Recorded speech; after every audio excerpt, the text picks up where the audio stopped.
Hello అండి. నమస్తే.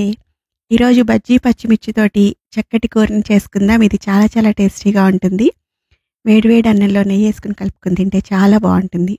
దీనికోసం బజ్జీ పచ్చిమిర్చి సన్నగా కట్ చేసుకొని, ఉల్లిపాయలు, కంది గింజలు, కరివేపాకు తీసుకున్నాను.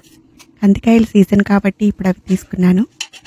దీనిలో కావాలంటే మనం టమాటా కూడా వేస్ట్ చేసుకోవచ్చు. కానీ ఈరోజు నేను టమాటా వేస్ట్ చేయట్లేదు.